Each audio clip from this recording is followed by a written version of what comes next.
Hello and welcome to the Overland Journal podcast. I'm your host, Scott Brady, and I'm here with my Toyota pickup truck series co-host. We've actually been talking about a lot of stuff recently. We have. I've got Richard Giordano with me, and we are going to talk about Tundras today. So we're going to talk about Gen 1, Gen 2, and the most current Gen 3 Tundras for overland travel, and how you prepare those vehicles for it, what are the strengths and weaknesses that you need to be mindful for, and how they are kind of best prepared for that kind of travel. And fortunately, Tundras are not new to Overland International. In fact, within our team right now, we've got at least 3 Tundras that I'm aware of. Our Chief Financial Officer, Andre Racine, drives Gen 2 Tundra, which is just right behind Richard right now. It's a white extended cab, 6.5-foot bed truck. And then our operations manager, Garrett Mead, he drives a Gen 1 Tundra. Mm-hmm. So it's a crew cab, 6.5-foot bed. So it's one of the longer early editions of the Tundra. He drives that. His wife has a second gen as well. That's right. And then his wife, Heather, she drives a second gen as well. So actually there's probably 4 of them that are coming to mind already. Yep. And they have actually become very popular in recent years. I mean, if you look at like what Paul May from Equipped has done with his Gen 1 and his Gen 2, he's really kind of fallen in love with those trucks. And he's currently pulling an Airstream around with a Gen 2. So we have seen kind of a growth of the interest in the Tundra, and I think the reason for that is there has been this big growth in full size. And a special thanks to Red Arc for supporting this podcast. Looking to upgrade your solar setup or get your adventure rig ready for summer? Red Arc is proud to announce their new foldable solar blankets available in 160 watts, 240 watts, and even 300 watts of power output. These monocrystalline blankets allow maximum energy absorption even without direct sunlight. Paired with genuine Anderson connectors for easy and reliable connectivity. Also available as a kit including necessary cables and a solar regulator for a turnkey solution for those beginning their solar journey. Red Arc's new monocrystalline folding solar blanket panels and accessories are perfect for complementing their existing line of fixed, folding, and solar blankets. For the ultimate off-grid power setup, pair Red Arc's new solar panels with their already popular range of dual in-vehicle or battery management systems, featuring next-generation battery charging technology and maximum power point tracking solar regulators, eliminating the need for a second regulator. And with built-in green power priority, it will select solar charging first, which means less of a load on your alternator. Red Arc's line of solar products have been torture tested in the rugged Australian outback and specifically designed for backcountry use, where efficiency, durability, and reliability are key to having an enjoyable and safe overland journey. For sure. So there are options to the Dodge Ram, which is certainly the darling of the full-size segment. And that's because of the powertrain and the payload capabilities of that truck. But the Tundra has come along with it because there are people who are going to prioritize either a brand that they love, which may be Toyota, but oftentimes that love for a Tundra comes from its durability and reliability. What do you think about, like, what have you seen around interest with Tundra? I think as, you know, the Toyota pickups like we have get older, and even the beloved Tacomas, the first gens and second gens get older, but also very, very expensive. The love for the second gen Tundras and even the first gen Tundras really blossoms because A, they're available, B, they're usually less expensive than their Tacoma brothers, and payload goes up, power goes up. You get all this capability in a less expensive truck. So yeah, lots of benefits. And we're seeing kind of across the board that travelers are recognizing that a little bit larger vehicle with a little bit more payload, it starts to, I think, be better suited for long-term travel on the road.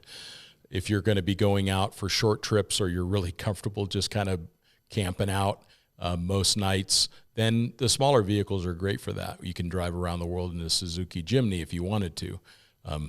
You know, I didn't have the I didn't have the best night's sleep when I did that, but it was certainly possible to do that. But I think that a lot of folks are looking at how do we travel comfortably or how do we travel long term? And that starts to really point towards the full-size truck.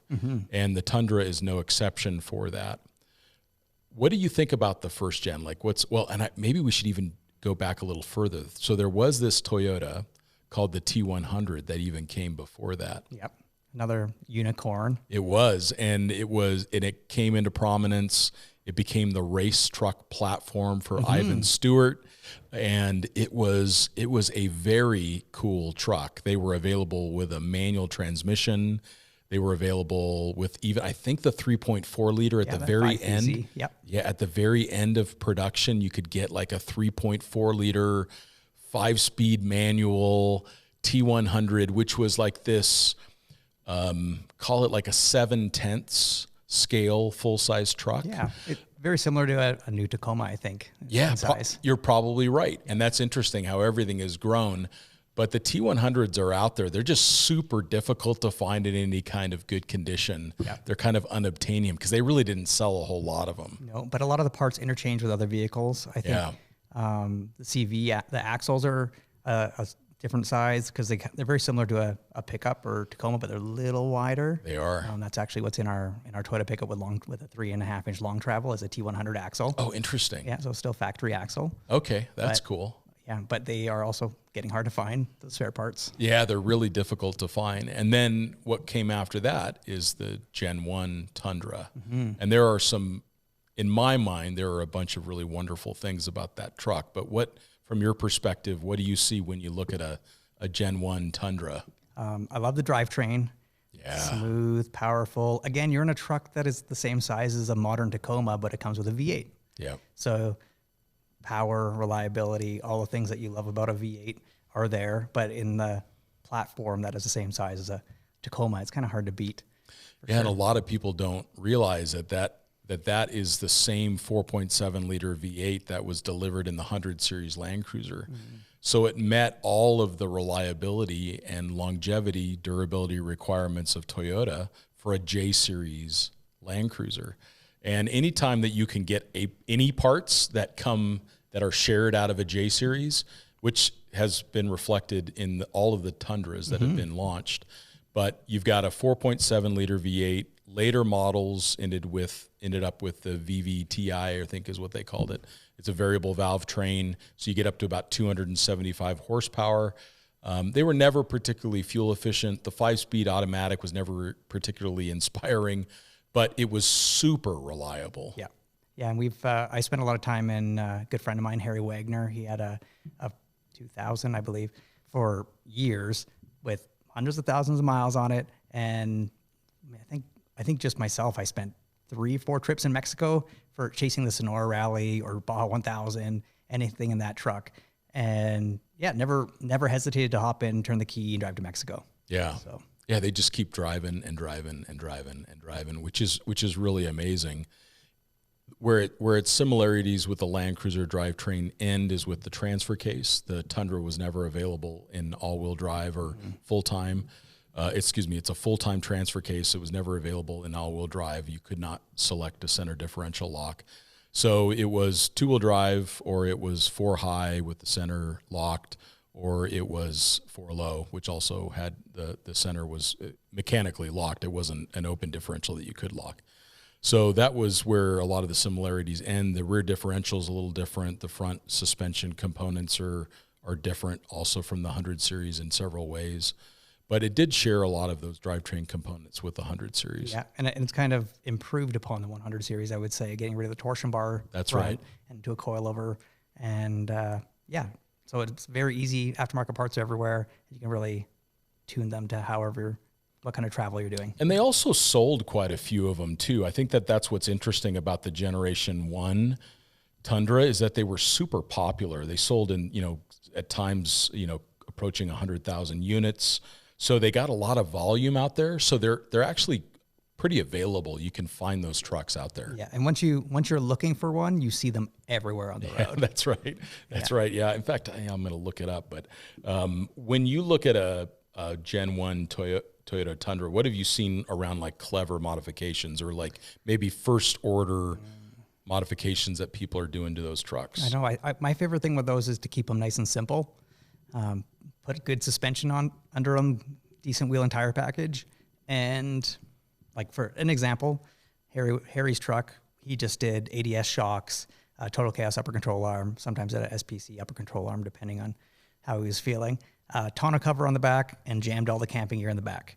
And between the Sonora Rally, Baja 1000, Rebel Rally, there were many nights camped beside that thing. And it was just kept very, very simple and worked really well. Yeah. And I mean, and I'm looking at the sales numbers right now, but they were fairly consistently over 100,000 units. In 2005, they sold 126,000 units. The highest volume year was in 2007, which was right before the financial crisis, and they sold 196,000 Gen 1 Tundras. Interesting. So that's big volume, which means that they're going to be out there. You can find these trucks, and they do have a lot of longevity built into them. So if you find one with just over 100,000 miles, you still have a lot of service life left, in my opinion, especially if it's been well taken care of. Yeah, and I think right now, based on what I've been seeing, a nice double cab with 150,000 miles, around 20 grand. Yeah. So it may seem expensive compared to what they used to cost, but it's still much cheaper than a new truck. Totally. Yeah. Well, and much less expensive than even a used Tacoma of the same year. Yeah. It's amazing what Tacomas are selling for. And then when it switched over to Generation 2, the numbers stayed in the low 100,000s all the way up until 2021, which is fairly common. Once they announce a new model's coming out, you start to see some switch over in production. And also they were probably running into some of the chip shortages and stuff, but they sold the lowest year of the Gen 2 was 2021, where they hit 81,000 units, but that's still a lot of trucks. It is. And they sold everyone they made and just kept on pumping them out. So, yeah. What I've seen on the Gen 1, it was still when Toyota made fairly tall trucks. Mm-hmm. So they had fairly good ground clearance. So I don't actually think that there's a lot of advantage in lifting them a whole lot. But I do think that 1.5 inch, somewhere around that 50 millimeter range. And one of the reasons why we don't want to go with too much lift on an IFS is that you're kind of robbing Peter to pay Paul. Yeah. Because there's a fixed amount of suspension travel, or it's relatively fixed amount of suspension travel within an IFS, where you haven't gone to long travel like you've done. Or even extended travel, mid-travel shock. But correct. And that's because there's an operating range for the CVs.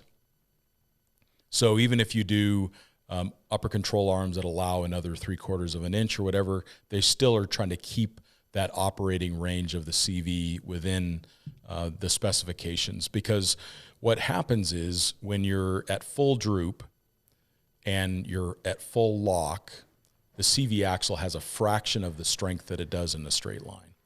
And so with independent front suspension, we have to be really mindful around how much lift we put on them. But it seems like the first gen Tundra really tolerates and it does well with that around 50 millimeters. So we're talking, 1 3/4 to 2 inches of lift. Yeah. Seems to work out really well. The way you're explaining it is that, the more lift you have, the less down travel you're going to end up having. That's correct. So you start topping out a lot. And I don't recall, but I don't think that vehicle has a jounce on extension. It does on compression. A lot of newer vehicles do have jounces on extension, but the Gen 1 Tundra, as I recall, does not. It's probably inside the coilover or the strut in a stock configuration.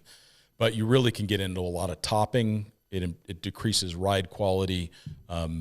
You don't really want to overlift these things. Yep. Yeah, just keep it, relatively low. Like you said, 50 mils is plenty. It's perfect. And then you can fit a 33-inch tall tire on there, which means you usually don't have to re-gear. Yeah, you can have the spare in the spare tire location. Yep. That's always my limit. I feel makes like sense. on most of my projects is if I can fit a 33 underneath the truck, a 33 will go on the truck. Or if I can fit a 35 under the truck. Smart. Yeah, because then it's just one less thing to worry about. Yeah, because if you think of the leverage effect of a full-size swing-out tire carrier, on the back, especially on a half-ton truck, like a Dodge Ram, like does not seem to care if you stick 1,000 pounds off of the, well, I mean, if you look at the tongue weight of a large trailer, it could easily be 1,000 pounds. Yeah. So they're designed to have a lot of weight off the rear end of them, but a half-ton truck is not designed to have that kind of weight. So you do want to tuck that tire up underneath. A $3,000 bumper or $3,000 bumper with swing outs that weighs 250, 300 pounds. Yep. And then the bumper up high, it starts adding up real fast. It really does. It really does. In fact, I remember when I did that to my Tacoma, I put a swing out tire carrier on the back because I thought that would be clever. It looks the part. Yeah. It was a terrible idea in hindsight because I ended up needing to strengthen the frame then to take that. So I'm welding on the frame of my brand new truck, and I'm having to put all these plates on and reinforcement. Anyways, I don't think either of us are recommending that program. If you've got a 1-ton truck or a 3/4 ton truck that's got the payload and it's designed to do it, that's a different thing. But Tundras don't tend to do well with that kind of weight aft, for sure.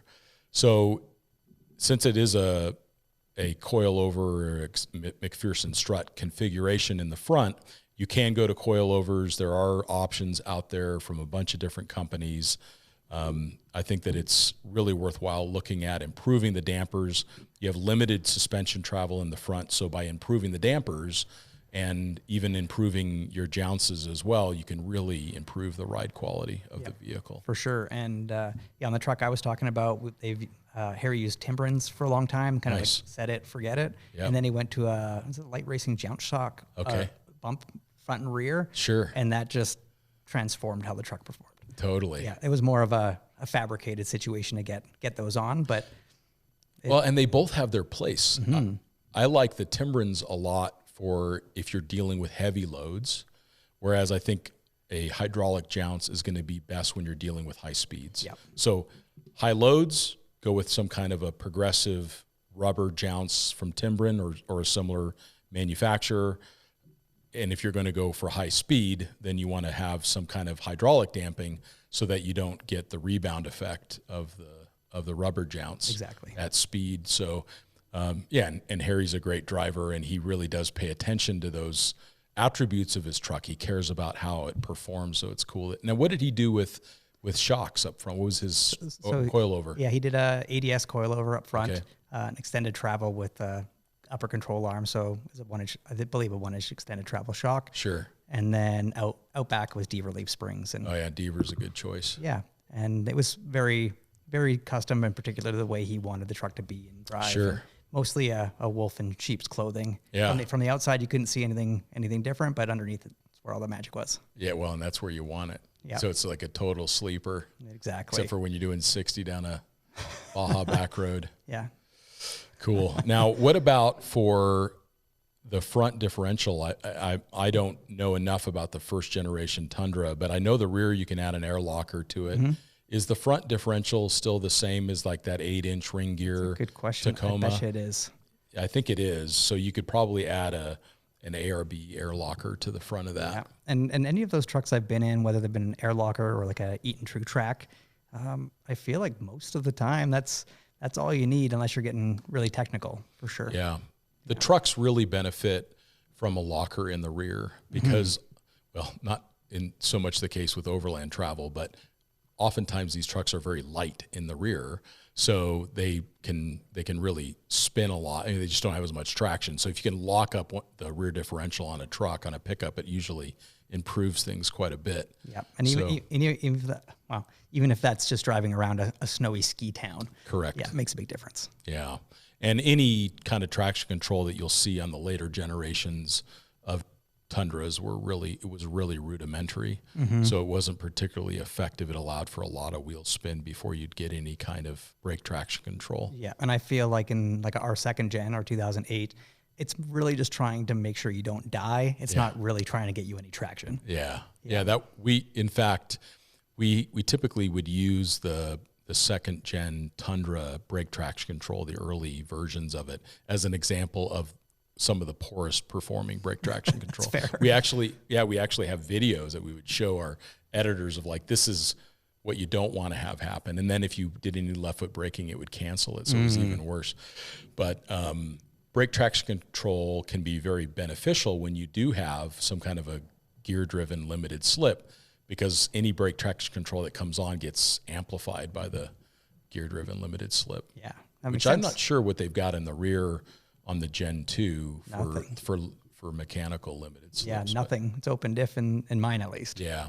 Yeah, for now. Well, and what is available for Gen 2 for locking differentials? So we are going to put an air locker in ours. But you can also, again, Eaton True Track, Nitro makes a limited slip as well. And I think if you're looking for something that's mainly driven on the street and, you know, you happen to go through snowy patches or wet patches or icy patches, whatever it is, on your drives, limited slip is a really good option. Especially if your tire size isn't too big and your weight isn't too heavy. Well, that's the key, is that the gear-driven limited slips tend to have limitations around tire diameter because you get so much rotating mass that when those gears start to press out against the case, they're not really designed to take like a 37 or something. Nope. But if you're 33, 34-inch tall tire, maybe even a 35 with the right driver, I think you can get away with those True Tracks in the back. For sure. There's something very nice about the simplicity of them. Yeah, and they really work nice. Yeah. A lot of people don't realize how nice a True Track works. Yeah. Especially with even a little bit of brake traction control, it just starts to all be like magic. Yeah, 100%. Yeah, and very fluid and smooth and just... And predictable. Yeah, for sure. For sure, and you don't get the same oversteer, or you don't slide off your line as much as you would with an air locker. Yeah, there's a little bit of forgiveness, which is nice. Now, on those Gen 1s, another upside is they tend to have pretty good payload. So there were some two-wheel drive models that were even over 2,000 pounds, and it wasn't uncommon to find four-wheel drives in the 1,800 pound payload capacity range. So you tend to still have pretty good payload in the Gen 1 Tundras, and that can be really useful if you want to install a four-wheel camper. And in fact, one of the longer trips that I did in a Gen 1 Tundra was I drove the Mojave Road in a four-wheel drive Gen 1 Tundra with a four-wheel camper on the back of it. And it just really gave me a sense of the overall size and dimensions. And it was probably the first time I thought, you know, maybe there's something to this full-size truck thing that I hadn't really considered before. So it started to challenge my perceptions around, like, everything's got to be small. Yeah. But in North America, it's not as much of an advantage. No, and Ashley and I started playing this game. We started in Mexico when we were there this winter, and we played it as well in Saudi Arabia, and it was called Would Our Tundra Fit? Yeah, so, I like that. Yeah, so we were running around a little rental Toyota Fortuner when we were in Saudi, and we were in our Toyota pickup in Mexico, and every time we were doing something technical or fun or just like a little excursion or driving through a small town, trying to drive through a narrow, like, congested gas station, we always asked, could the Tundra do this? And 99% of the time, the answer was yes. Yeah. So, and we did the same thing when we went on our South America trip.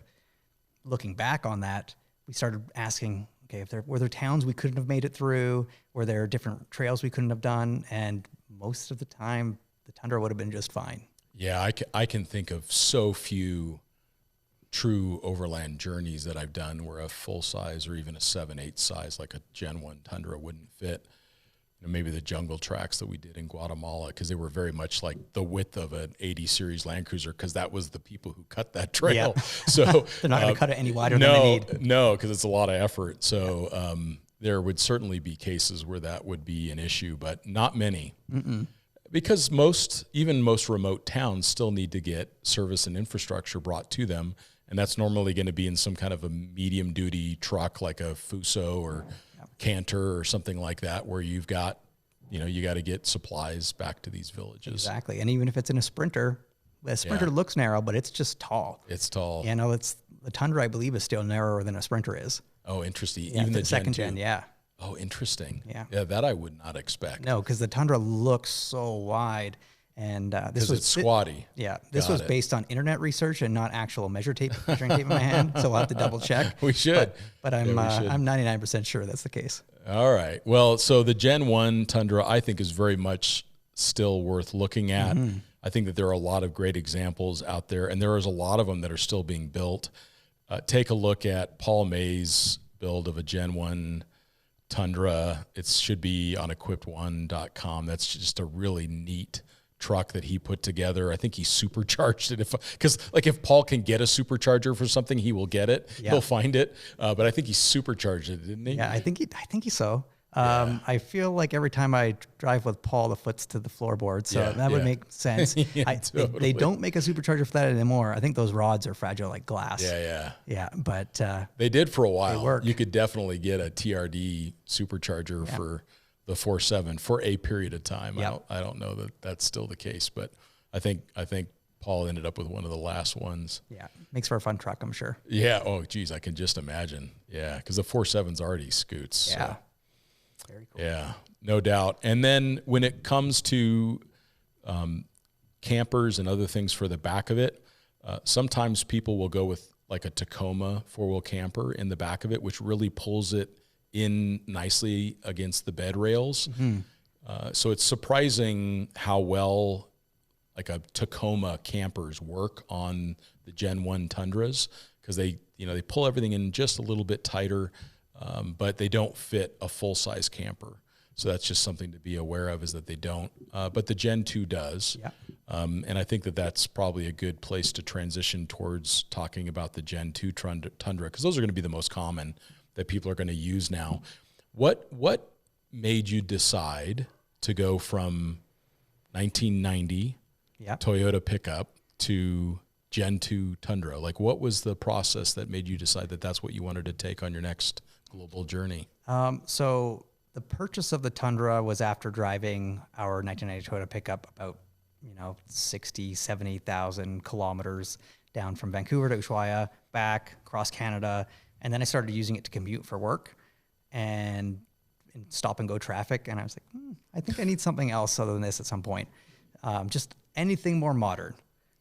So we started looking at double cab Tacomas, just thinking, okay, we like the platform, we like the size, and maybe at some point we can do some sort of camper on the back without thinking about payload or anything else. Just thought Tacoma, that's the way to go. But I could not find anything that was at all in our price range of about $20,000. Sure. And then I thought, well, let's look at a first gen Tundra. But I had it fixed in my mind that I really wanted a double cab because we have an extended cab pickup. And I was like, just that extra space, haul a couple extra bodies, and just have, a little bit more luxury of the cab would be nice. Except they were all at that point about $20,000 for trucks that had 300,000 kilometers on them. Wow.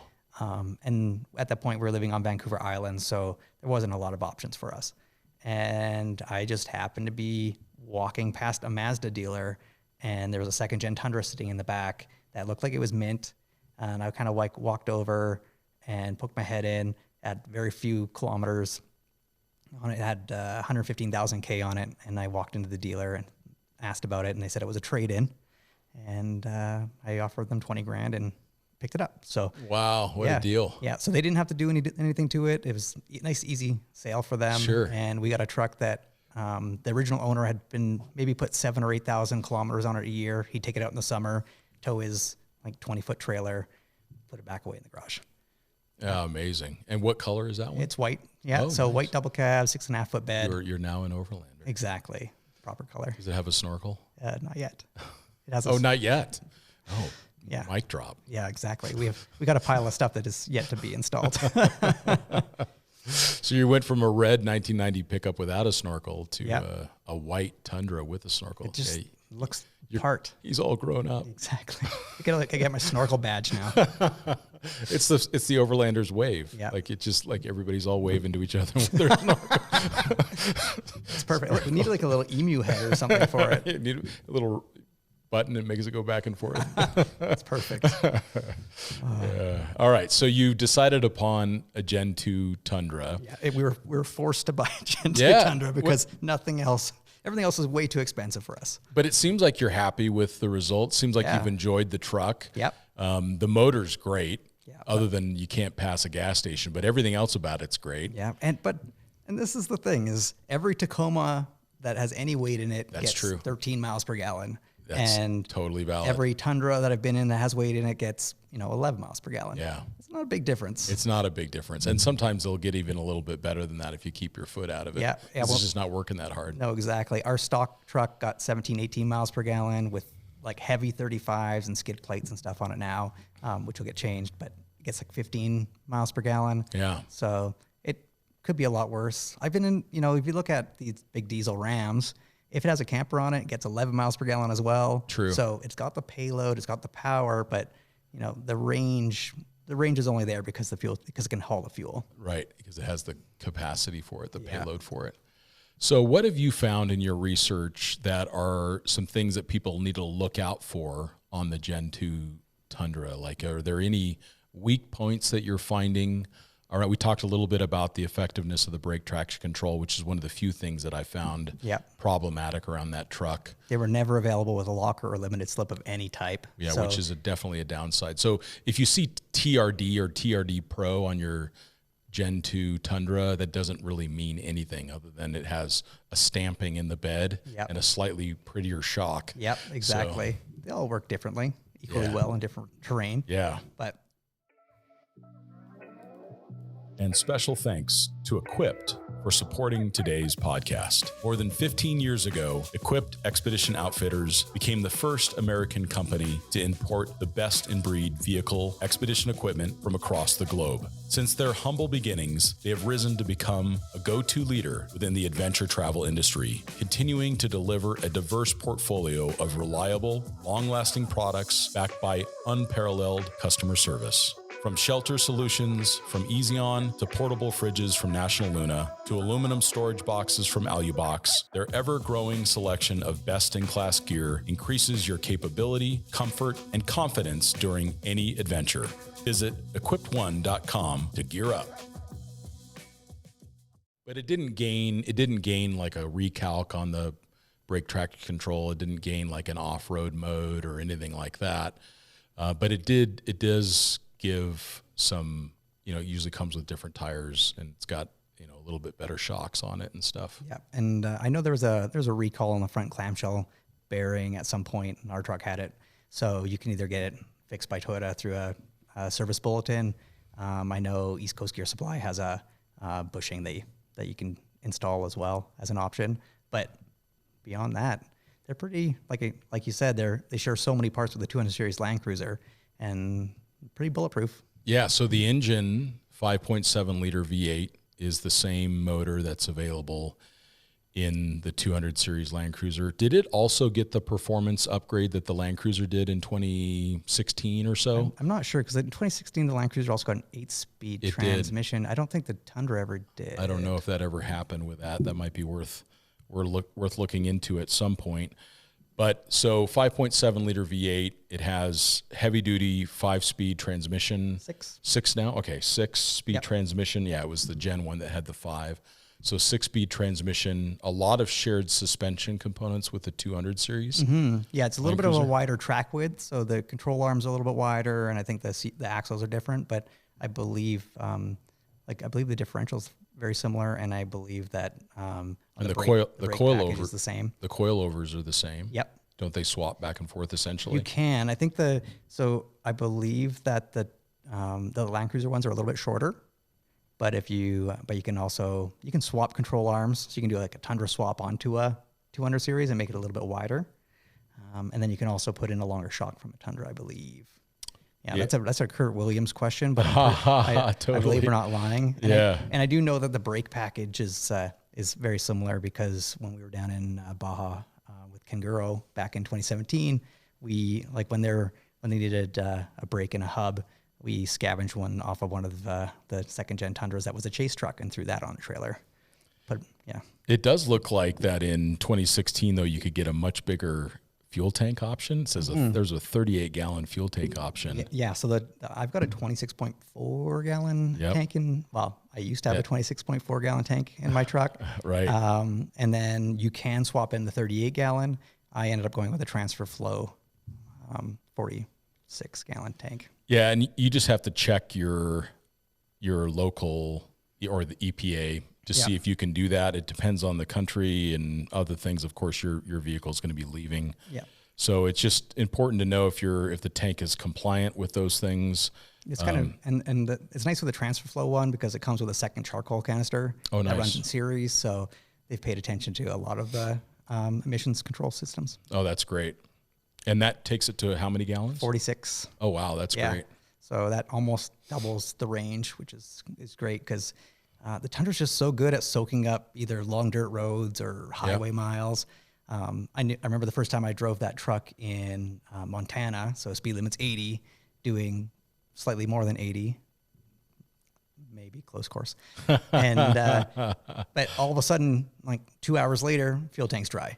But it's just like you're going so quick, it's so smooth. Sure. And it doesn't get the best mileage, but the tank really is quite small. Yeah, from what I'm seeing here, it does not look like that the 2016 model got the 8-speed that the Land Cruiser did. It is a nice upgrade, the Land Cruiser for sure. Yeah, people definitely look for that 2016 model. And they pay for it. Yeah, that's right. Yeah, I mean, a 200 series Land Cruiser right now, it's like unobtainium. Yep. And if you can find them, they're so expensive. But nice. But that's why we're talking about Tundras, because it's like a Land Cruiser. They're like cheap. Second gen Tundras right now are selling like a good one you can get for $15,000. Yeah. Yeah. Yeah, you can't even buy like a replacement wheel package for a 200 series Land Cruiser for that. It feels like. Yeah. And then there was also a TRD supercharger available for the 5.7 as well for a period of time. Yeah, I spent quite a bit of time with one truck that had that supercharger. It's made by Magnuson. Magnuson still makes it, but it puts out 550 horsepower. Unbelievable. So especially the truck that I was driving was stock. So stock truck, stock tires, nice and light, but with the supercharger. And yeah, Chris Cornett, actually the guy who I bought my house from, he had a TRD supercharged 5.7 Tundra, which had to have just been wicked. Yeah, that premium fuel is also wicked to pay for. But I don't think you'd ever want it for global travel, but geez. It feels like it's appropriate power, an appropriate amount of power for the truck. Yeah. It doesn't feel like it's too much. You can hand your keys to anybody. They'll go drive it because the more you put your foot into it, more power you got. It's very linear. Yeah, you stop looking at miles per gallon, you start going to miles per gallon. Exactly. Yeah. Unlimited. Unlimited miles per gallon. So what do you guys have planned for your Tundra? What are you going to put in it? Well, when we got our Tundra, we put the very first Go Fast camper that they ever made for a full-size truck on it. Did 34-inch tires and Old Man Emu nitrocharger. What tires did you put on? We had BFG 34 1257. Okay. Nope. They have a 34 1050, which is really clever. I'm trying to remember what size it was. I think it was like a 34 10 or 1150. It was on an 18-inch wheel at the time. Sure. Yep. And just like the Old Man Emu basic nitrocharger shocks and medium duty springs out back, and it was a killer little combination, pretty light and still fast. I can use it for camping, or we left the bed empty just for, around the house, like duties. And then eventually camper went off and we had Fox 2.0 or 2.5s with DSCs underneath it and Total Chaos upper control arms, just to increase the performance of it. Put some 35s. At that time we had some BFG KO2s on 17-inch method wheels, some bead grip wheels. And again, that was just like a nice little daily driver that got us out to the ski hill or the trails or whatever very easily, nice and comfortably. And now things are changing again because we've decided that as we get older, we need a little bit more comfort in our lives. You're not old yet. Older. Just as an FYI. Yeah, I'm old compared to Matt Scott. That guy's always so much younger than I am. Somehow, yeah. Yeah. It's like every year he's this younger than me. Exactly. I don't understand. He must have some sort of special elixir. He does. Oh, man. But yeah, so we've decided we want a little bit more comfort, and we struggled with what kind of vehicle to go with for a little while because like Land Cruiser Troopy route is just such a dialed combination.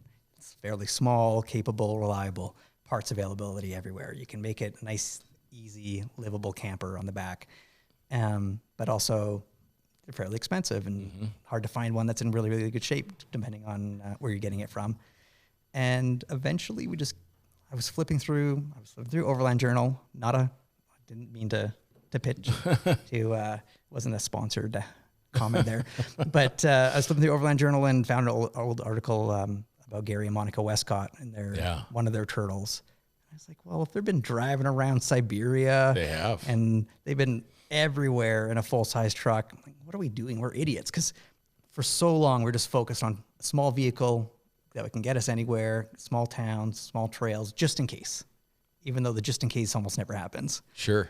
So we decided that, the Tundra was a good fit. It was already in our proverbial driveway. We owned it.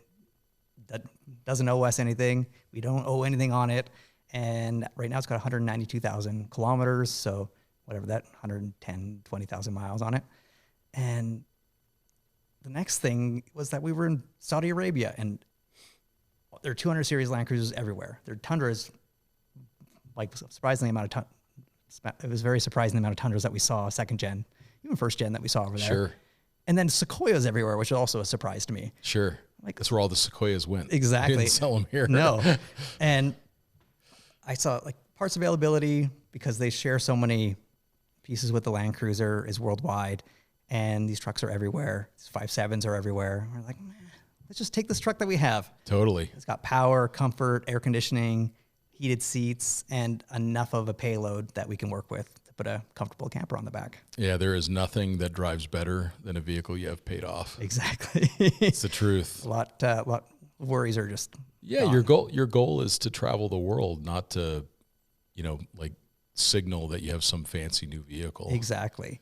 And I guess one of the other things too was that we're working full time from the road, and that means that we need a place to work from the road. Mm-hmm. And out of a cramped wedge camper that's just big enough for two of us to sit side by side with our arms beside us, was just a little bit too small. So we figured, if not now, then when? So decided to make a move and start making some changes. So you're thinking about putting a camper on the back. Yeah. I know that you have some that you're looking at. Do you want to talk about some of the different options that you've considered? Yeah. So I think the payload for so it's an 08 Tundra double cab, 6.5 foot box. So the payload is around 1,600 pounds. It's not a lot, but we can definitely work within it. I'd rather like keep the truck nice and light as possible where we can, to improve living space and camping. We don't need a whole bunch of armor. We don't need a whole bunch of extra accessories. Yep. And we already have, like, all of our camping gear is lightweight camping gear anyway. So we have like our Helinox chairs that weigh nothing. And if we're bringing camping, like trekking gear with us, it's lightweight MSR pieces and all these things. So we will try to keep weight as low as possible where we can, and then just utilize it where we want it the most. So we have a MITS alloy tray flatbed coming for it. And what is that a swap as far as weight? Does it weigh about the same? It's about the same. So that's impressive. Yeah. So it was the lightest tray that we could find. Sure. That was going to be here this year. So we talked to the guys down at MITS, and they are sending up one tray for one. It's an 80-inch by 80-inch footprint on the flatbed. I think it'll end up weighing slightly more than the bed of the truck, but on paper it doesn't. Does it have boxes? It does. So it comes with boxes on the side. It's got the trundle drawer out back, and it has also a water tank that you can use. So we'll see where the weight comes in, like once it's actually here and installed, because the side boxes are really nice, but the rear drawer, if we need to save the weight to get rid of the rear drawer, we definitely will. Yeah, that would probably save 30, 40, 50 pounds or so, wouldn't it? Yeah, it adds up very fast. Are you and then you can remove the tailgate, and it's surprising how much tailgates weigh. Like I did that with the AT4 to get under payload with the Scout camper. Yep. And the tailgate weighs almost 90 pounds. Yep. Very, very heavy. Now this one flips and opens and transforms and everything else, which is why it weighs so much, and a bunch of electric actuators and everything in it. But you take it out and it makes a big difference. Yeah. And then the other way we're saving weight is we're going to remove it doesn't gain us any payload, but we have some CBI off-road. What do we have? So we have some CBI off-road skid plates, front and mid, and those are 175 pounds. Sure. So the truck isn't really used for technical off-roading, and those are really just for emergencies or like a whoops situation. But we're going to remove those, and I've got a TRD Pro aluminum front skid plate that's perfect. 25.5 pounds or 27 pounds. So yeah, you really just want to protect the radiator and all of those lower components in the front. Exactly. Yeah. So, and it doesn't have to be durable because it's there just in case. Yeah. So it doesn't have to withstand a whole bunch of abuse from rocks over and over again. So we're going to pull weight off the truck. And how about rear seat? Rear seat, so we're going to pull out, again, like the 60% rear seat. Yeah. Gains us a ton more storage back there. And they're heavy. And they're heavy. We're going to leave one open, again, for guides. Yep. Just in case we need one. But yeah, definitely pulling out that one rear seat. I've also considered swapping out the front seat because they're full power. Sure. And doing like a fancy Shieldman or something. I would do a Shieldman. Yeah, especially a mechanical comfy. one, lighter, and they're comfortable. Super comfy. And they're so much smaller than the factory seats that are right. so big and so wide. It's like sitting on a couch. But again, it's shocking how much lighter they are. Yeah. Like if you weigh like a factory GX 470 seat and you then compare it to a Shieldman, I mean, it feels like it's half the weight. Yeah. So I'm definitely not against saving weight that way. I've looked at doing the MagnaFlow exhaust, trying to keep it as quiet as possible because I don't like any drone whatsoever. But if I can save 10, 15 pounds here and there, yeah, we'll definitely do it. Yeah, that makes sense. Yeah. And then you've been looking at a couple different kinds of campers. Yeah. And what are some things that you're looking at, if you want to talk about that? Yeah. So in the driveway or the parking lot behind us, we're taking out one of Mario from AT Overland, is a Terra camper for the next couple nights, get a feel for that and see if that fits us. I love that it's 1,200 pounds or so. Yeah. And it's a hard-sided camper. So no need to set up anything. You just park and you walk inside and you go to sleep or you make your food or whatever you're going to do. So it's just the simplicity, and it's so well thought out. You can tell that Mario spent countless nights out in the wilderness in different types of campers to be able to design something that's well laid out, well thought out, well designed, like on the engineering side of things, all while keeping the weight down. Sure. So it's been you can see like the twinkle in his eye when he talks about it. Yeah. It's he's pretty passionate about the project. So yeah, we're going to take a look at that and actually get a feel for it over the next couple of nights. I think the camper itself was designed by Dave Sosa. Dave Souza, yeah. Yeah. From Arctic Turn. And he's also spent so many nights camping and has built his own. So I think that collaboration between Mario and David was just really awesome. Yeah, it's really paid off. It's a pretty cool camper. We're looking forward to just actually spend some time in it and see if it suits us. Yeah. And then we also spend a lot of time at Overland Explorer Vehicles up in Red Deer, Alberta. It's a nice hour-and-a-half drive from where we're staying right now in Calgary. And same thing, Mark and Arnold have spent a lot of time in the oil industry, designing trucks, and then they moved into eventually into more of a recreational vehicle build series for a long time. And now they're just really focusing on truck campers. And they, again, talking about passion about engineering, those guys just, you can see it drilling right down into the construction methods for their campers to make sure that they withstand abuse and vibrations and all the things that an Overlander puts through for sure camper. Yeah, and it looks like it's with the composite sides, and then you end up with a lower overall height. Yep. You might even be able to still fit it into a highboy container. Yeah, because those ones are pop up. Correct. For sure. And but yeah, so yeah, that composite build means that the R value is quite high, so it works a lot better as a 3+ season camper for sure. And for us, we've spent plenty of winter nights in a Go Fast camper with our diesel heater cranked. So sure, I feels like the OEV ones are a good 4-season camper for us as well. Yeah, totally. And then of course there's the classic 4-wheel camper available, and you see those very common on the Tundras because they're fairly light. Yep. And you can just do it as a standard slide in without having to remove the bed.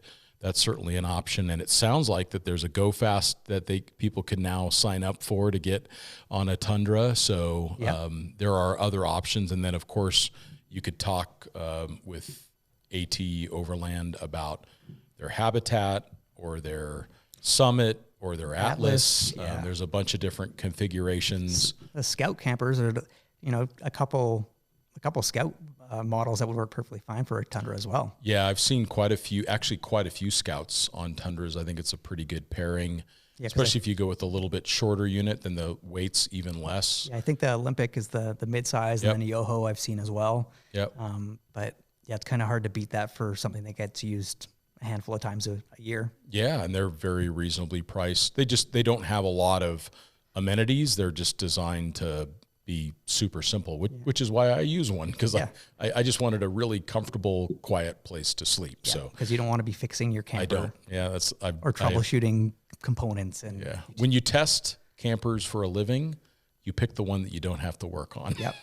So that's been my conclusion, is like I've never had to even turn a screw on that thing. It's just been flawless. That's great, because there's nothing really to go wrong.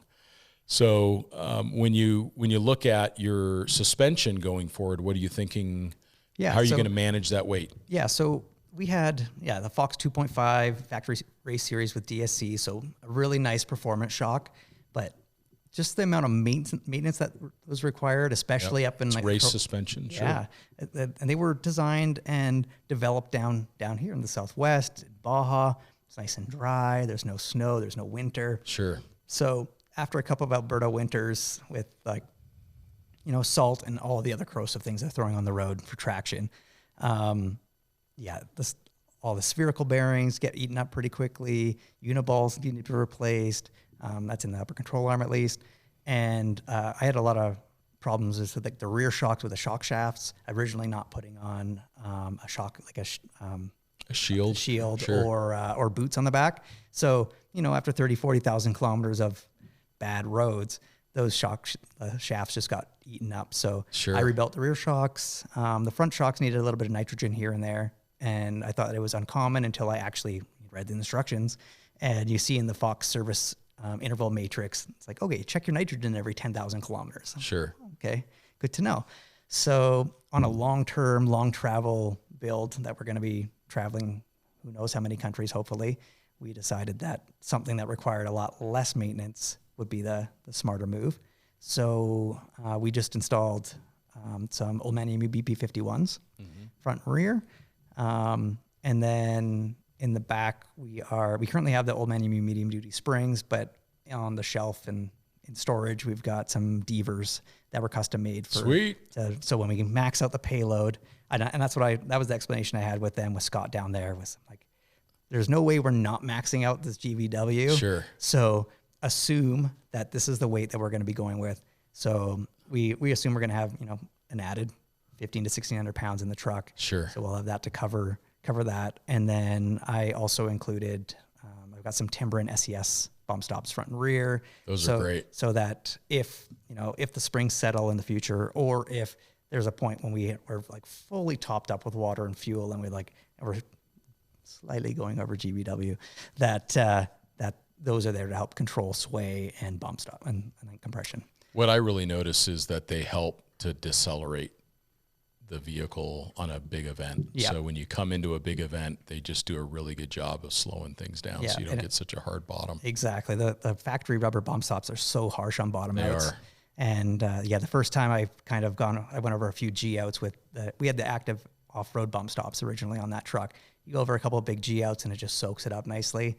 And I was sold. Yeah, they work really great. Yeah. And then another thing that I really like about the BP51s that's unusual, so they not only have compression and rebound adjustment, but they're all also internally bypassed, which is it's like a Raptor shock. There's not anything else out there from the aftermarket that I've seen that's just like that. So to get the improved durability of they address the durability concerns around coilover suspension, high performance coilover suspension, but then I really like to be able to adjust for rebound. And I really like the fact that as it moves through the shock travel, that it does have the internal bypasses. So that way it can be a lot more comfortable in smaller events or during the first inch or so of travel. But then it can start to change those journals as you go through the shock travel to really help control the vehicle, which I think it makes a big difference. Yeah, and especially when we're increasing the spring rate so much in the rear, at least, of the truck, that being able to control that rebound when that spring unloads is very, very important. Yeah, you want to be able to control all of that weight, not only the weight of the camper and all these accessories that you're adding, but the weight of the larger diameter tire and the heavier wheel and all of that suspension rebound that's being baked into the spring rate. Yeah, exactly. So that certainly makes a lot of sense to have that kind of controllability. I have found on the BP51s that it's good to exercise those rings regularly. Yeah, keep them clean as well. Correct. So they can get a little gummed up. I know that they've done some things to improve that quite a bit, but it's just it's important to remember that like you don't kind of want to set it and forget it. You want to set it and then with some regularity put it into your inspection sequence that you use for your vehicle when you're traveling, that every time you do an oil change, you're going to do 3 clicks to the right and 3 clicks back to the left. Yeah. So that way those things stay freed up to be adjustable when you want to adjust them. Exactly. And then I think the other thing I've done for suspension is we've gone from the factory front sway bar to a TRD sway bar up front, so a little bit larger diameter, and then installing a Hellwig sway bar out back. Oh, interesting. Yeah, just to help manage the sway so that the shocks and springs don't have to do that work. Yep. Yeah, because especially if you have long travel days where you're moving back and forth between drivers, I think that a bigger sway bar does make a lot of sense. Yeah. I prefer to not have them, but there's some consequences if you're not able to bring all the drivers that might drive the truck up to speed on how to handle that. Exactly. And we have no sway bars in our pickup. Yeah. And it moves around a lot. So for somebody hopping into that truck who is not aware of what's going on when you take that first corner, that's a little surprising. That's my thought is you've got the vehicle in for service somewhere in the world and they go to take it out for a test drive and the sway bars aren't on there and hello. Yeah, exactly. And my thinking too was that we'll start with that front and rear sway bar and see where the weight ends up with the camper and what one we'll go with. And then in the end, if we don't need that rear sway bar, probably that'd be the first one to go. And then, go from there. One thing that I like to do is to make the vehicle a little more neutral, because the heavier we go with the front sway bar, anti-sway bar, the more the vehicle will push and understeer, which I don't tend to like. So I like to make them a little more neutral by actually lightening the front sway bar and then stiffening the rear anti-sway bar. And in fact, on my Tacoma, I removed the front anti-sway bar completely and put on a fairly heavy rear sway bar. So then I got a lot of articulation out of the front, and it kind of drove like a mid-engine sports car. Yeah, it was for better or for worse. It was I mean, which meant when it did step out, it was thrilling, but it would hold the line impressively up to that point. Exactly, and I think that you can definitely see why the factory does it one way, because understeer is very predictable. Oh yeah, they would rather. Oh, totally. They would rather the operator end up in the ditch than on the other side of the road. Rotate. Roll or end up on the other side of the road or off the cliff or whatever. Yeah, they want you just to push through the corner, which is much safer, because then you got crumple zones, airbags, and whatever you hit when you drive into it, more so than rolling. Yeah, for sure. Yeah, so it's much safer to have understeer than oversteer for a mixed bag of drivers, for sure. Yeah.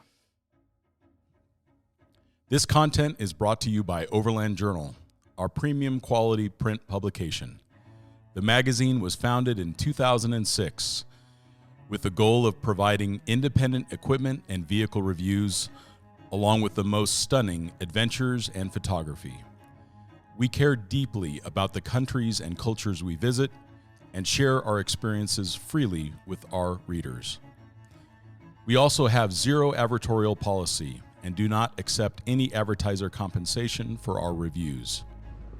By subscribing to Overland Journal, you're helping to support our employee-owned and veteran-owned publication. Your support also provides resources and funding for content like you are watching or listening to right now. You can subscribe directly on our website at overlandjournal.com. Well, that's an exciting build. That'll be really fun to see come together. And talk to us a little bit about how you plan to tell the story of that project. So I have filmed and I've written, I think, the first 3 articles for Expedition Portal and for the Expedition Portal's YouTube channel. So we'll have an intro to the truck. The next one will be either a BP51 install or the long-range fuel tank from Transfer Flow. those are are filmed and photographed and ready to go. Nice. And then after that, we're going to have to see. But my assumption is going to be that Mitts alloy flatbed.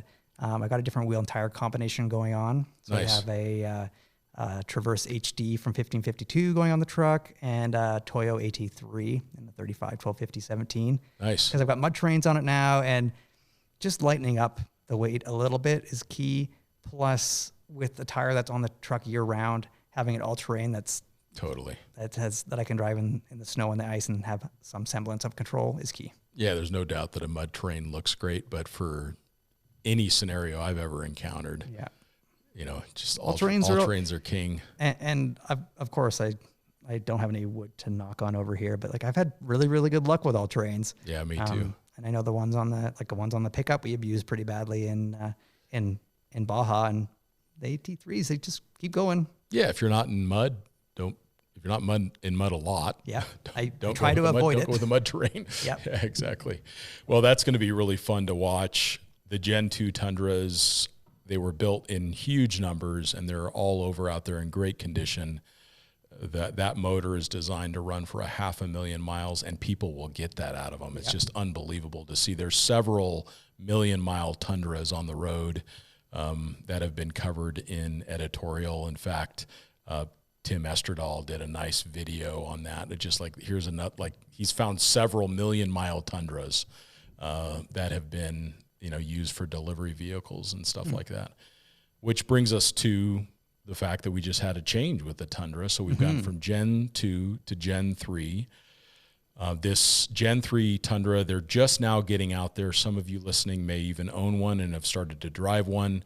But I was fortunate to have been able to drive both the iForce and the iForce Max powertrains in all the different configurations, including the TRD Pro variant. There are some really important updates with this newest vehicle. Significant improvement in fuel economy, significant improvement in high-speed handling and predictability, and then a significant improvement in off-road performance with the addition of the rear locking differential. And in the case of the TRD Pro, you actually have another inch and a half of lift in the front, so in a larger diameter tire. What we do know about the new generation Tundra is that they are incorporating what they call their 300 series, or their G chassis, which is this chassis that's being used in the LX600. It's being used in the new Land Cruiser 300 series. It's being used in the Tundra, and it's also being used in the Sequoia. And rumors are that it's going to be used in something other that's very interesting that's going to be coming out soon. So this new platform is designed around a solid axle 5-link rear suspension configuration, which I'm so excited to see, because the Rams have just been awesome with that 5-link in the rear. And to have a coil sprung suspension, I mean, just the way that it handles is such a departure from the previous generation. And the chassis is much stiffer as well. One of the early complaints with the Gen 2 Tundra was there was a lot of beaming effect, particularly in the longer variant. So if you ended up with a 4-door with a 6.5-foot bed, there was a ton of beaming effect in that Tundra that you really noticed, and a lot of movement in the frame that could even result in some bed to body contact. Yeah, as well. There's a good video online about that. I can't remember what it's called, but yeah, it's fun to watch. Well, what do you think of the new Gen 3 Tundra when you see it? And look at the specs. It's very exciting. They look great in person. I've never driven one. I've only ever been in a 300 series Land Cruiser, so that's like my only comparison. It'll drive very similar. Like. Yeah. But yeah, like I'm excited to get behind the wheel. I love the iForce Max hybrid. Oh, it's option, fast. Because that's fast. That's essentially the same power output as like a 5.7 liter of the supercharger. Yep. So it's fast. Yeah, and you're getting better fuel economy because of it. It's crazy too, like going around in a parking lot, and because it's a hybrid, like it's just like this super ninja stealthy Tundra. It's like That's awesome. Makes no noise going around. I mean, I miss some of that growl of the V8. But so this is funny because I got totally punked by Toyota because I'm driving this thing. the TRD Pro, and I'm like, this really sounds good. Like this thing sounds healthy. I mean, it's like the V6 and it's twin turbo and it's 3.5 liter twin turbo. It's, they've got this exhaust on there and everything. I'm like, this thing sounds really, really good. Yeah. And then I start talking to one of the engineers, and I won't name them, but just in case, but they actually pipe in the sound through the stereo system. That makes sense. So I was totally pumped. I'm like, well, this thing sounds so good, but it's actually like artificial V8-ish. And all of a sudden it didn't sound so good. No, it sounded like disappointment. It's like eating kale. It's like I didn't sign up for eating kale. I half want to know who's trying to feed you kale, but also I get the point. Yes. Yeah. No, it's like, well, kale tastes like sadness, and that's what that fake V8 sounded like, was sadness. That's like a kale Caesar salad. It is. Caesar salad. Yeah, no. Just forcing you to eat kale. Exactly. I didn't sign up for that. But no, the truck overall is excellent. You have to look for something to complain about on that vehicle because it's really good. Nice. And all of the off-road tuning so it's got crawl control, it's got the modern version of A-Track, which is when you go into crawl control. And if you're in rock mode on the multi-terrain select, the brake traction control is exceptional. I mean, most of the time you're not going to need a locker, but if you want it, it's got the magic button, and you can find it on all of the variants. So if you wanted to get an SR5 TRD package truck to maximize payload, you can get close to 2,000 pounds of payload in that variant. So it's a pretty minimalist truck. It doesn't have the iForce Max, and it doesn't have all that other stuff, but you can get a rear locker out of it. Yeah. And then you can put your own suspension on there, and you put your own tires and wheels and everything else, but at least you got the magic button in the back. Yeah, save your money up front and then... Totally. And that is not to take anything away from just the iForce engine itself. I mean, fantastic fuel economy given the size of the vehicle. But that iForce Max, to be able to push, up well into the 20s miles per gallon in the city is really impressive. Yeah, that's huge. It's a big change from it is. 5.7. It's totally, and it's fast. I mean, it scoots. Yeah, and what kind of payload capacity does like a well-equipped iForce Max? That's the problem. Is you start with the TRD Pro. Now they've since revised some numbers where they call it a 1,600 pound payload now, but some of the earlier ones that I saw were in the 1350s or so. But they do have a revised payload number for the TRD Pro at 1,600 pounds. Nice. So that's great. Give them a huge gratitude to Toyota for paying attention to that. Yeah. Because people are going to want to modify them. They're going to want to put stuff in them. So 1,600 pounds is a good starting point. It gets closer to that number. Like our expectation around half-ton trucks is right at that 1,800 pound mark. Anything less than that, we think it's a compromise. But 1,600 pounds is close. Yeah. And there are variants that you can get into that 1,800 pound range. So SR5, for example, four-wheel drive. But if you get into like a 1794 or you get into a Platinum, you start seeing that 1,200 pound, 1,300 pound payload number. And part of the reason why it's so concerning in a full-size truck is that this thing is designed to tow 12,000 pounds.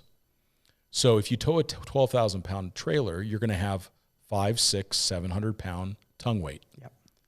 So if you have a 1,300 pound payload and you've now put a 700 pound tongue weight on it, you've got less than 700 pounds. Yeah, you better have small friends. You got to have really small friends and you can't bring the cooler. Nope. You can't put anything in the bed. Like everybody's got to go on a diet. Everything's going in the trailer. That's right. Yeah, dog. Yeah. Don't put your dog on the trailer. Yeah. So that's where you really start to run into the limitations of payload is once you've got this awesome towing capability, which it has, it's really great and it tows so nicely. But once you add that 500, 600, 700 pound tongue weight, that comes right against payload. Yep. So it's an impact to that. But the Gen 3 Tundra is really exciting. They don't need a lot of modification to do a great job. We're going to see a lot of aftermarket support come out from that because it's a shared platform across so many different models. So we're going to see some awesome suspension stuff, no doubt. We're going to see things that are going to address, like progressive rate coils in the rear. You can, in certain configurations, get an airbag suspension in the back, which is also very clever. Yeah. You just can't get it on the TRD Pro. All right. Yeah. Makes sense. I guess they're really focusing on the performance shock. Yep. And do you know what the performance shock package is for the TRD? It is a Fox shock, and it's great. It's very, very good. Nice. They did a really nice job. That additional compression travel makes a big difference as well.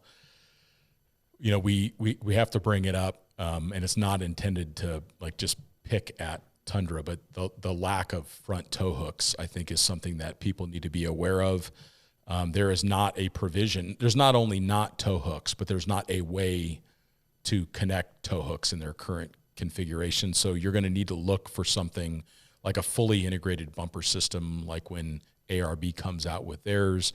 You're going to be looking at something that has a cross member and has a bunch of additional structure that's going to be able to afford you with a recovery point. Because right now, the only way you can conduct a Toyota, like their communication on a recovery from the front, you have to use a transit cluster or a J hook into the cross member of the A-arms. Interesting. And not interesting in a good way. Well, I mean, if anybody's ever gotten stuck in mud trying to get, yes, like that is, you're not going to be super happy about your purchase if that's what you got to do. So there's just no other way to hook it up. Interesting. Okay, well, hopefully they'll address that sooner rather than later. Yeah, and I'm sure that they will. There were reasons for it around pedestrian safety and all kinds of other things that Toyota cares about, and that makes a lot of sense. But it'll be important for the aftermarket or TRD as an aftermarket entity to offer some solutions for front recovery points, because even Tundras get stuck. So yeah, it's fair. It's happened. Yeah, it's happened probably sometime in history. We don't need to talk about stuck stories. Yeah. Oh man, the number of times I've been stuck. Yeah. Learning experiences. I love it. It's all part of the adventure. Yep. Exactly. Cool. So we're going to see a lot coming out on Gen 3, which is really exciting. So we would encourage you all to take a look at, if you're looking at moving to a full-size truck and you just love the Toyota brand and you want to see what's available, go drive them all. Go drive all three and kind of see which one best fits your needs and your budget, because they really are a great solution. You do need to keep them light because they are half-ton trucks. So I know it's like when we get our first Toyota, we always like kind of throw away the payload card, but it'd be good for us to be mindful of what the vehicle's intended for. So Tundras are half-ton vehicles, so you need to be mindful of what you put in them. Yeah, but if you're looking for a small truck that still has the payload, and you're originally looking at a Tacoma, first-gen Tundra is a really good option. Totally, absolutely. Get a few hundred extra pounds of payload, more power, more smiles. Yep. And for those that are listening, if you've got a Tundra project of your own, or you've got some additional thoughts that you'd like to share, or you'd like to correct me on one of my foibles throughout the specification efforts, please reach out to me on Instagram. You can find me at scott.a.brady on Instagram. If you'd like to send me some photos of your project, it might be something that we can share through our own channels. We'd love to get your feedback on things that have worked for you. And again, any corrections that we need to make to the podcast or additional insights that you'd like to share. And I would say, actually, when you're out adventuring and taking photos of your Tundra, make sure to tag Overland Journal, hashtag Overland Journal, because every once in a while those get selected for that's right. For a little feature in the journal. So that's right. We do put it in the first couple pages of the magazine. Some folks that have tagged Overland Journal. So if you tag at Overland Journal or hashtag Overland Journal, we can find you that way. And Richard, how do people find out more about what you and Ashley are up to with your new Gen 2 Tundra? Yeah, so right now you won't find anything because nothing has been announced or published. You've heard it first here. Exactly. I've been too busy covered in grease, and I actually pour 15 the frame recently just to try to preserve it. That's a big job, Dick. Yeah, that's a big job. I still am tattooed a little bit from it weeks later, but so it'll first. Most likely you'll see it on Instagram at Desk to Glory, and then it'll slowly over time show up on Expedition Portal through articles and the Expedition Portal YouTube channel. That's right. Yeah.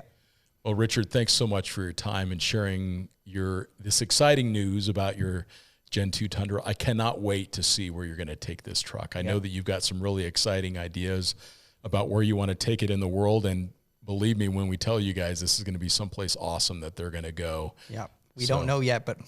Well, where you've talked about sounds absolutely wonderful, and we can't wait to see the content you're going to put on that. And we appreciate you all listening to the Overland Journal podcast and supporting the publication. And we will talk to you next time.